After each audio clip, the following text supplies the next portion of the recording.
உங்களுக்கு தெரியுமா, இன்னும் 100 வருஷத்துக்கு அப்புறம் நம்ம மார்ஸில் தான் போய் இருக்க போகிறோமா? ஏன்னா இப்போவே மார்ஸில் வந்துட்டு பார்த்திங்கன்னா நமக்கு தேவையான ஆக்சிஜன், அட்மாஸ்பியர், ஏர் எல்லாமே அங்கே இருக்குது. ஸோ அதனால நம்ம மார்ஸில் தான் போய் ஃப்யூச்சரில் தங்க போகிறோம் 100 வருஷத்துக்கு அப்புறம். ஃப்யூச்சரில் நம்ம சாப்பாடெல்லாம் சாப்பிட முடியாது. ஸோ இப்போவே உங்கள் சாப்பாடை சாப்பிட்டு நீங்கள் டைம் ஸ்பெண்ட் பண்ணிக்கோங்க. ஏன் சொல்கிறேன்னா, ஃப்யூச்சரில் நமக்கு சாப்பாடு இல்லைன்னா நீங்கள் கேட்கலாம், எப்படி நம்மளால் உயிர் வாழ முடியும் சாப்பாடு இல்லை அப்படின்னா. நான் சொல்கிறது என்னென்னா, நம்மளுக்கு ஃப்யூச்சரில் சாப்பாடு இல்லை அப்படின்னா நம்மளுக்கு ஒரே ஒரு டேப்லெட் தான். அதுவும் நீங்கள் சாப்பாடு வேலை மணிக்கெல்லாம் சாப்பிட முடியாது. ஒரு நாளைக்கு ஒரு டேப்லெட் அவ்வளோதான். ஸோ அந்த டேப்லெட்டும் வந்துட்டு நம்ம காசு சேமிக்க முடியும் அப்படின்றத சொல்கிறாங்க. இன்னொரு தேர்ட் ஃபேக்ட் என்னன்னா, நம்மளால் தண்ணியெல்லாம் ஃப்யூச்சரில் குடிக்க முடியாது. அதனால் தண்ணியை சேவ் பண்ணிக்கோங்க.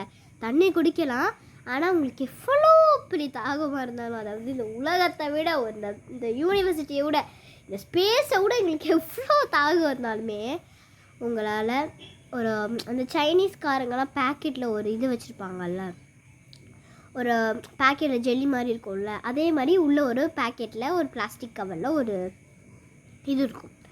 இப்போ நான் அது இங்கே வரைஞ்ச மாதிரி காட்டுறேன். அது வரைஞ்ச மாதிரியே தான் நான் வரைஞ்சி வச்சுருக்கேன். ஸோ இவ்வளோன்னு தான் இருக்கும். ஸோ அதனால நம்மளால் அந்த பிளாஸ்டிக் கவரில் இருக்க தண்ணியை முழுங்கிட்டோன்னா நம்மளுக்கு எவ்வளோ பெரிய தாகமாக இருந்தாலும் போயிடும். ஸோ இந்த மாதிரி நிறைய ஃபேக்ட்டுக்காக subscribe. Love you all. Until then, I'm your Krishu. Love you all.